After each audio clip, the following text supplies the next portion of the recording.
Good evening. This is Michael Muse, the Overcomer Coach, and I'm coming with you today with Michael's Moments of Inspiration. And the one thing I want to talk about today, and things I want definitely share with everyone. First of all, if you want to get in contact with me, you can reach me at michaelmusenow.com. You can contact me at michaelmusenow.com. That way you can catch and watch any other Michael Muse shows and also Michael's Moments of Inspiration. But definitely, the topic I want to talk about right now, I want to talk about the correlation between health and wealth. There's so many times we see it in society where people who are looking to progress financially, looking to be successful, and the one key that's missing sometimes, what good is it to have wealth if you don't have your health? And for me personally, I'm someone who definitely, when it came to health, when I was working hard every day, doing what I need to do, the one thing I neglected to do was really take the time out to eat properly what I needed to exercise what I needed to. And naturally, when we don't take care of our bodies, we are putting ourselves in a bad situation. But when it comes to health, it's so crucial to take care of our most important organ. That is our brain. It's so crucial to definitely look at our thoughts, look at what we're thinking about, looking at what we're listening to, and looking at our environment. Because it doesn't take much.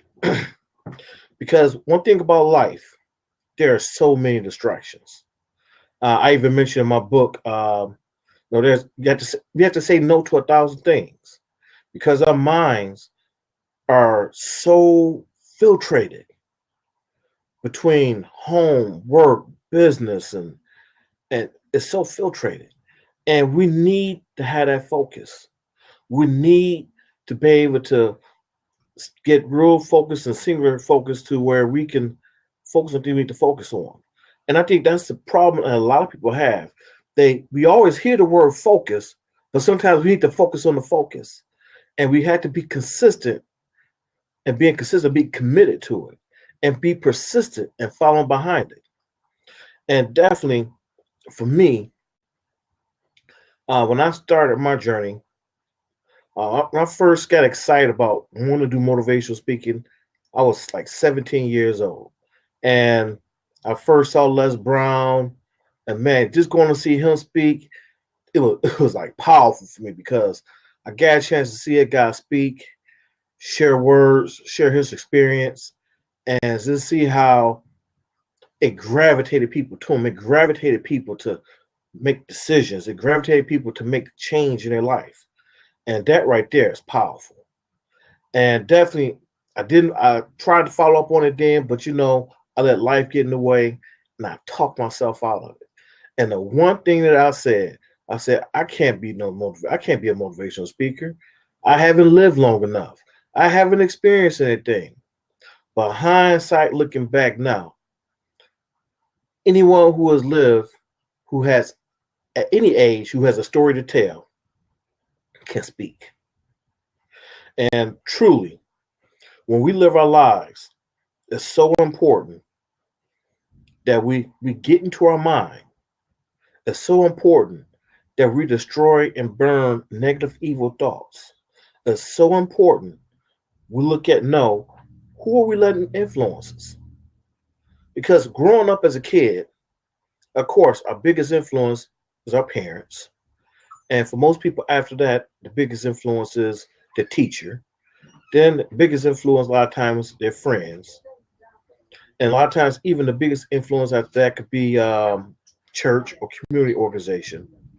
But it's so critical and important that we protect our minds. It's so important we look at what's distracting us. It's so important that we do what we have to do to stay focused on what we need to stay focused on.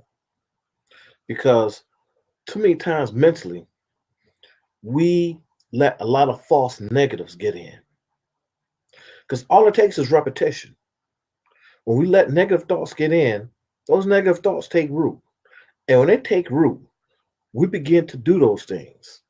And once we begin to do those things can take a toll on us. I know when I was growing up, when it came to my environment, there was always three types of people as a kid I saw. I saw the kids who did the schoolwork, who stayed focused, who got good grades. Then I saw the kids in the middle, they do their work sometimes, but they kind of will swing back and forth. And then of course it was the group who did not do their work. 9 times out of 10, they were a disruption class.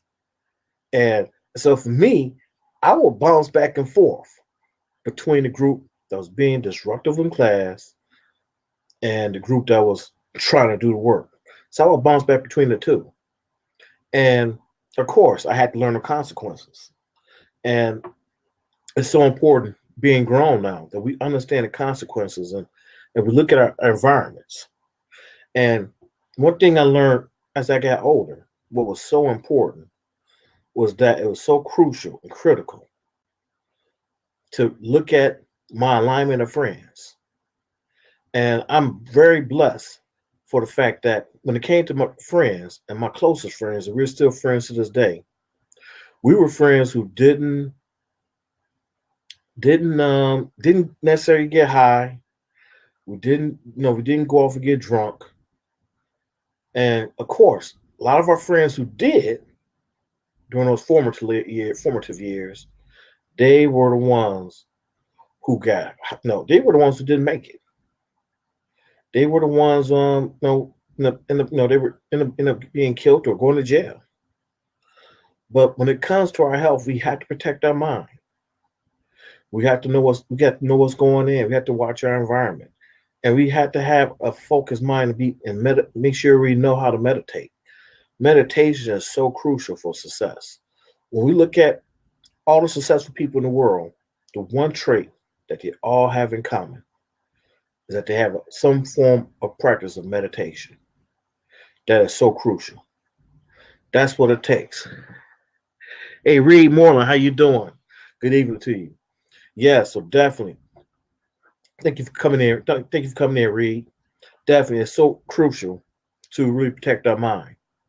And we truly are living a time now where when it comes to what we're doing in our day-to-day life, and one thing about the way society is going in, we truly live in a microwave society.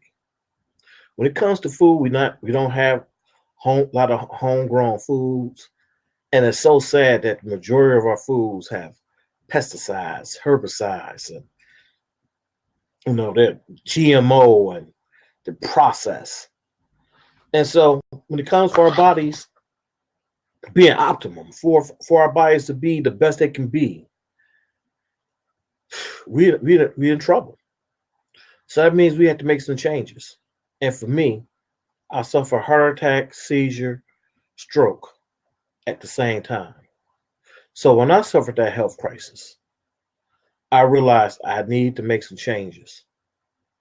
And when I make the biggest change recently that I made, I knew I need to go vegan. I knew I did not need to eat meat. And as my mentor would say, do not eat anything that has a mother or father. So definitely, that was definitely important. But definitely, that was a change I had to make. I'm not saying everyone needs to make that change like that, but we all need to make the changes where we know we're putting our health in a situation where we can set ourselves up for wealth so we can have the success that we yearn for. Because if you have billions and billions of dollars, what good is it if you're not able to enjoy it? And I just said again, what good is having wealth and you cannot enjoy it? So it's crucial. I tell everybody out here now, if you haven't been to a doctor just to get checked out, if you're not on an exercise program, because let me tell you something, the Michael you see right here is not the Michael you're going to see 3 months from now, 6 months from now, a year from now, because I'm truly going through a transformation stage, and I'm going to fight and do what I have to do to overcome. The same way that God allowed me to fight and overcome a heart attack, seizure, and kidney failure, and being on dialysis for 7 years, is the same way my health is going to be totally transformed, or I could truly live the life that was meant to live all along. And I could truly live out my divine purpose that God's called me to. But I just want to say also, when it comes to health, it's so crucial. Back to that mindset again, because that mind is the most powerful organ. And if we are not putting ourselves in a position to learn, learning is crucial. And the old saying, if you don't use it, you lose it. So definitely, it's so crucial that we continue to be in a learning state. Because when we constantly are learning and we're constantly growing, we're able to do more, we're able to help more people, we're able to come up with more assets for resources, and we're able to be in a position to do work in our community. We're able to be in a good position to really build a life that we dream of. Because it's so crucial that when it comes to going after wealth, once we start to get our mind right, we have to look at who is our influence, who is around us. And as we look at that, we have to ask ourselves, are they helping me or are they hurting me? And the best way to know that is you can share what you desire, and someone who's helping you, they want to be a part of it. They see the potential in you. They see how you want to grow. And guess what? You can grow. But the person who's going to hurt you, that's the naysayer. That's the dream killer. That is the person who will speak. That's the person who will speak negatively to you and about you. So it's so crucial to put ourselves in a situation where we have to reevaluate on a regular basis who is on your team, who you come on to give you encouraging word, who's going to come and be around you and bring that energy that can help you be more what you can be, and you can share that energy back. Because that's one thing about relationships and going after success and going after wealth. It takes teamwork. It takes people have the same vision and dream. It takes that same energy, and that energy part is so important because that's what we all are energy, and we all bounce energy off of each other. And I always say, if you hang around five broke people, guess what? You're gonna be the sixth one. But the opposite is true also. If you hang around 5 millionaires, you'll be the sixth one. If you hang around 5 billionaires, you'll be the sixth one. Because all that positive energy is moving around. All that positive energy allows you to put yourself in a position to learn. It allows you to grow. It allows you to change, be more of what you are. And one thing is so true. It's easier to become more of what you are and who you are when you are in that proper environment. When you are in that environment with people who have already gone the course, with people who have already crossed the bridge, people who are already on the other side of where you're trying to get to. It is so crucial to put ourselves in that position so we know, I have a team, and my team has a mindset like me. My team has great energy, and we're able to feed off of each other and grow together. But also, you can also be in a room with people who are positive too. You're the smartest one. And they always say, if you are the smartest one in the room, you need a new set of friends. So, not saying you get rid of your friends, but when it comes to wanting to grow and succeed, you definitely want to find people who are smarter than you. When you look at the Oprahs and Dan Johns and Steve Jobs and Bill Gates, all of them guys always said they had people around them who are smarter than them. When we look at Henry Ford, share a quick story about Henry Ford. He got sued at one point in time. And they said that he was not smart enough to run his company. And he is this is Henry Ford, the Model T. He was part of the revolution of the automobile, but he is being sued because they say he's ignorant and he's not smart enough to run the company. And so they finally asked him, Henry Ford, we have questions for you to see if you are ignorant and as they say you are, and able to run your company. He made it so simple and so eloquently. He said, all these questions you're asking me, I don't need to know the answer. I have a button I can push on my desk.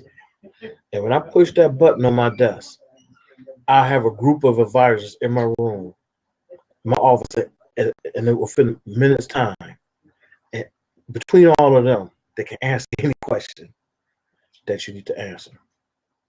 So it's so crucial to make sure we have people, we align ourselves with people who are smarter than us, align people who've gone the way that we're carving out to go. So it's so smart and that's strategic for us to do that. But definitely, we have to make sure when it comes to that circle influence, it's so crucial. Like I say, the energy is there, and we have to constantly be seeking out and building new relationships, because we never know where our blessing is going to come from. When we are going after wanting to build a life for ourselves, to build a life for our children, to build a life for our family, when we're looking at building a legacy, when we're looking at being someone who can help change the world, we have to put ourselves in a position where we can truly give it our all. Because what good is it to live if we're not giving our all? And we're able to give our all, and we're able to give every bit of our being. That way, when we die, we know that we won't have to be laying in our deathbed. We won't have the regrets all standing around us and asking, why didn't you do this? Why didn't you do that? Because when we give it all each day, we know at the end of the day, we've given our all, we've given our last. And we want to make sure when we die, we want to die on empty. And Eric Thomas says it, we want to die on empty. I want to die on empty. And if you listen to this on a replay, I want you to know you want to die on empty. You want to do the things now that you need to do. Take action now. If you have a goal, do it now. Don't let age stop you. Don't let a disability stop you. Don't let any naysayer stop you. You do it now. Now is the time. You don't want no regret. You don't want something to stop you from being the best you can be. You can do it. Now is the time. You eliminate those negative thoughts. You put yourself in a good environment. You put yourself around people who are going to help you grow. And you know what? If you're doing that on a consistent basis, and you're fighting for that, and you're doing it, it will happen for you. This is your day. This is your time. This is your year. There will never be another 2016. 2015 is gone. Whatever happened last year is over. It's done with. It's kaput. This is 2016. We're still in the beginning of the second month. It's time. It's still time right now where you can correct what you're doing. Make that decision. Once you make that decision, take action. Make that decision, take action. And once you take action, be consistent. And understand times will get tough. But you dig through and you keep fighting. You keep fighting. You may have to adapt and adjust, but you keep fighting. You keep fighting. You keep doing what you have to do. Now is the time for you to do it. I want you to know, I believe in you. And guess what? Overcoming fears is not an option. Overcoming your fears is not an option. You can do it. I am your overcomer coach. And you can contact me at michaelmusenow.com. That's michaelmusenow.com. Thank you so much for listening to Michael's Moments of Inspiration. You have a great day.